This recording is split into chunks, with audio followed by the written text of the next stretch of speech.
Okay, so here we are. We're going to build our mattress and bed from scratch. First thing you're going to need to have is a foundation. And everywhere that it says it, they say you should have a platform type bed with at least 3 inches between the slats. This qualifies as one of those types of beds.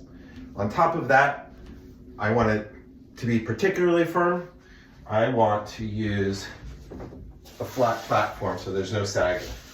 This is just simple 1/4 inch platform of wood, which I've sanded down to make nice and smooth. And I'm gonna lay that on top of the slats. But if I did that by itself, it would cause moisture to build up and possibly mold to grow between the mattress and the wood. So before I put the mattress down, I'm going to use this. This is called coconut coir, if I'm pronouncing it right. It's 1 inch thick. It's made out of coconut husks that have also been infused with latex to give it a little bit of non-slip coating on the top. Supposedly, apart from the latex, this is organic and natural. It does have the smell of new tennis balls, but hopefully I'm not going to smell much of that at all because my mattress is going to lay on top.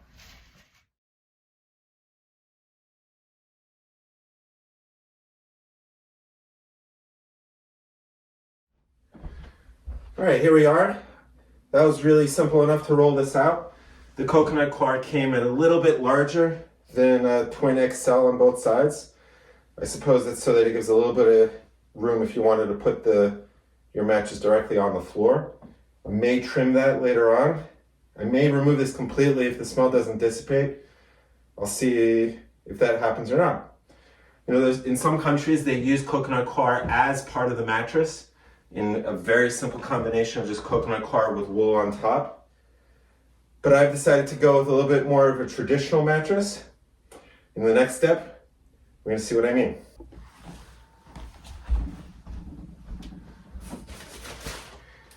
Now this is a mattress cover. It's also called mattress ticking. It's really the outside envelope of a mattress with a zipper. And I'm going to put all the components of the mattress inside and zip it up. I picked Flow Beds because the company's been around for a very long time. It had a natural mattress cover with quilted wool. The wool is going to act as a fire protector, so I don't have to use any other special kinds of artificial forms of fire protection to act as a sock around my entire mattress.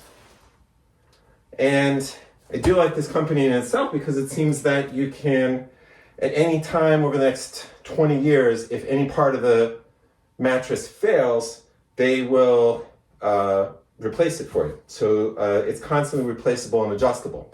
But you can also purchase the mattress cover in and of itself to replace the one that you might have purchased through Flow Beds directly. I chose not to buy the entire mattress with Flow Beds. I thought their mattresses were too complicated and over-engineered for me. And I also didn't want to use towel latex, which is what they use in their mattresses. I can talk about that later on. So let's open this up and air it out and see what we've got.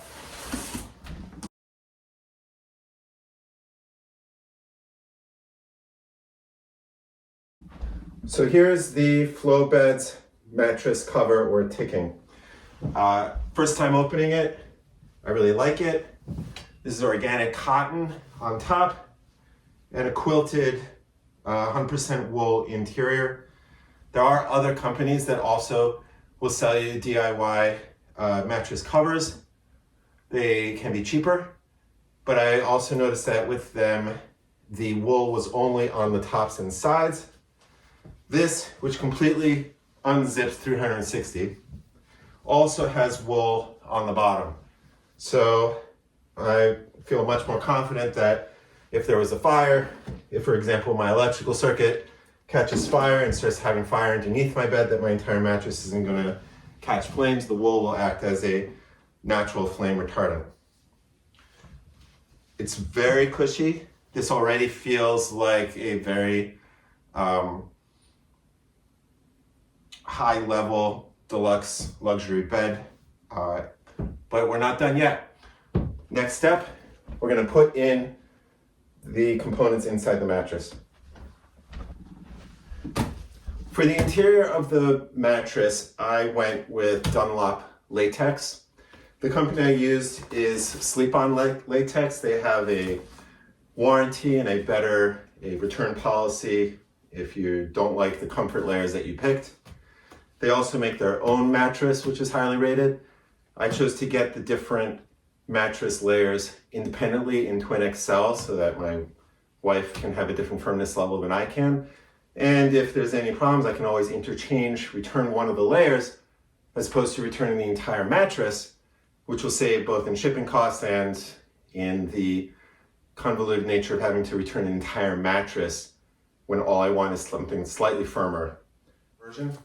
Sleep-On Latex makes a organic, free trade with all the certifications type latex for a little bit more price than I can get Dunlop latex at other stores that also sell DIY mattress components, but this is what I went with. So let's open it up. I wanted to show you, this is Dunlop and this is Talalay. The Talalay is a softer firmness level than the Dunlop is. But here it goes to show you that there's a different squishiness to it. The Dunlop feels kind of like pound cake. It does go down and it bounces back very quickly. While the Talalay is more like angel food cake. It really squishes down. It does go up, but it feels more kind of malleable and squishy. They say the Talalay is supposed to be better for side sleepers because it provides better pressure relief than Dunlop, but I went to a store where I tried Talalay and Dunlop at the same firmness levels, and I preferred Dunlop. I feel this really makes you go into the mattress more, and I don't like that at all. I want to be on top of it. So if all I just have is a soft Dunlop layer with a medium underneath and a firm underneath, I think I'll be fine.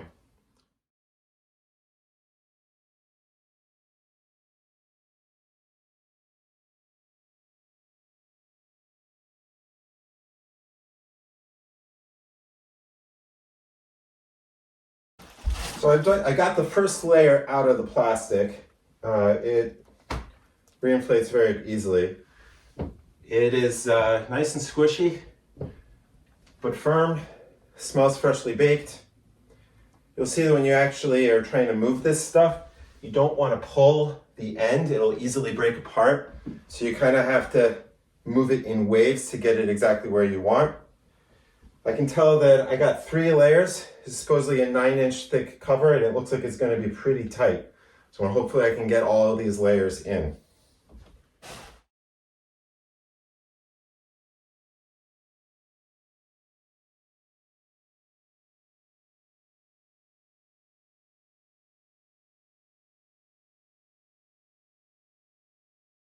Well, I run into one potential snag here, and that is the mattress cover is measuring at 75 by 79, and the latex toppers that I'm putting into it are a couple inches wider and longer.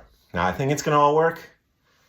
I think they're deliberately making it small so that it stretches out and there's no wrinkles and it all looks good in the end. But it's gonna mean that I'm probably gonna have to change out of this button-down shirt, drink a glass of water, and come back to do the second layer. All right, here we are. Yes, I've changed into something a little bit more comfortable. I have now put on the second layer.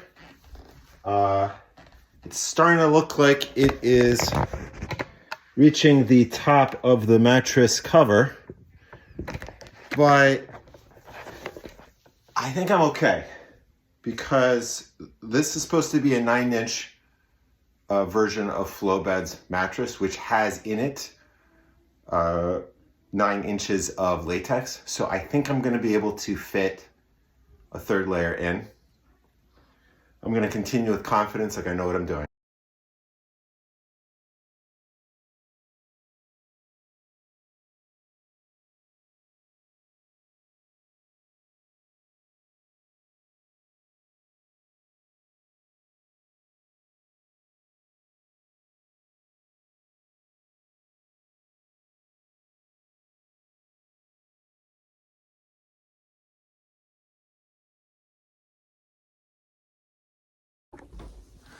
All right, all 6 layers have been put down. Firm, medium, medium for my wife, and firm, medium, soft for me. I'm mostly a side sleeper and I need the extra pressure relief. I haven't zipped it up yet.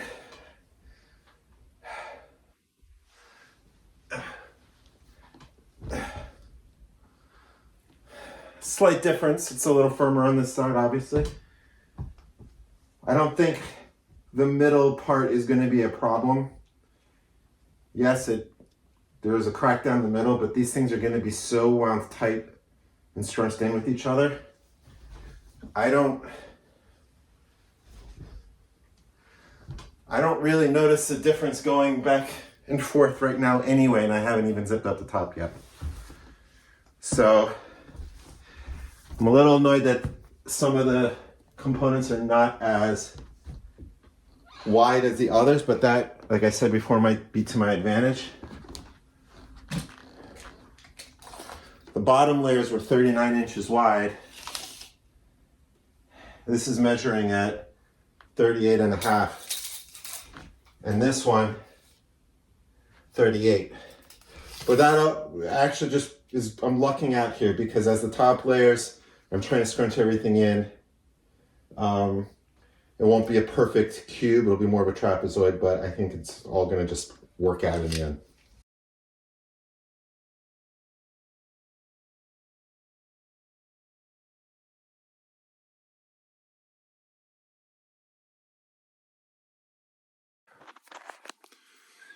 Honestly, the zipping is halfway done right now, and it's going really well.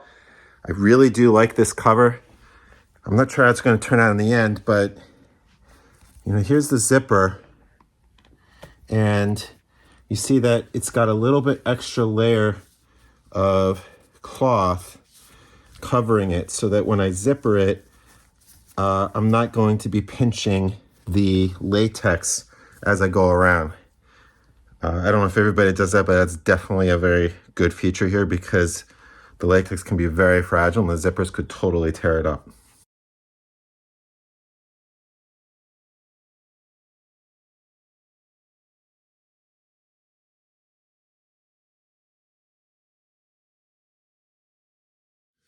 Well, there you have it. It's all done. I'm actually really surprised I was able to get it all in there. I think that there's a little bit of extra room in the top zippered portion, or maybe there's just some irregularity to the cover, but it does leave the side to go down a little bit to the zipper. But I actually kind of prefer that so that you're not actually feeling the edge. This doesn't feel any different than any other commercially made mattress. Why did I do this? I have gone through multiple different kinds of mattresses, from a top of the line Stearns & Foster to multiple bed on a box, mail to your house type mattresses, both foam, different kinds of foams with springs, even to the point of a top of the line Tempur-Pedic. The problem I've had with every single one of them is they feel great for the first 3 months. They feel pretty good for the first 6 months. They don't quite feel right for the first 9 months. And then by the time that it's too late to return it, it no longer feels good, and in fact is painful. I don't know if it has to do with the sagging of the springs. If the springs that all these companies use are prone to failure because they have to be flexible enough to be rolled up into a cylinder and shipped. It's one of the reasons I chose to go without springs, but there are DIY mattress companies that will ship out pretty firm springs. I'm told they're pretty firm and could stand the test of time. So I decided to go with latex after trying it out in different stores and figuring out exactly what I wanted. I could have just had this purchased. Some of these companies that make these mattresses, this one being completely organic cotton, completely organic wool, organic latex that is fairly harvested, processed in minimal amount, not blended, 100%, 95% natural latex. This bed would cost you between $4,000 and $7,000 easily. Some larger versions might even be more expensive than that. All in total, for all of these components, it cost me less than $2,000. Add to that the plywood and the $169 worth of coconut coir that I put on the bottom, which no longer smells anymore now that I put the mattress on top of it. I am still 50% cheaper than had I purchased the mattress already pre-built and shipped to me. Not only that, all of these components, the cover, the pad, and the 6 toppers that I combined, they shipped to me within 24 to 48 hours, which is faster than any bed-in-the-box mattress could possibly ship to me. And because they came in smaller packages, I had less problems with FedEx losing my shipment or not having the right manpower to haul the mattress to my house on time, like I've had problems on previous mattresses.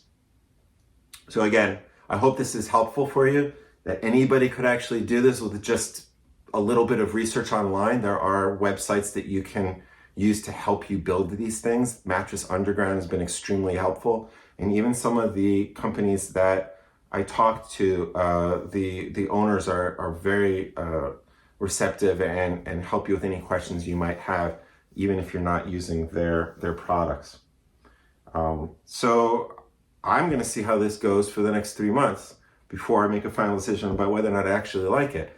But I can return any of these components for a full comfort exchange rather than having to return the entire mattress.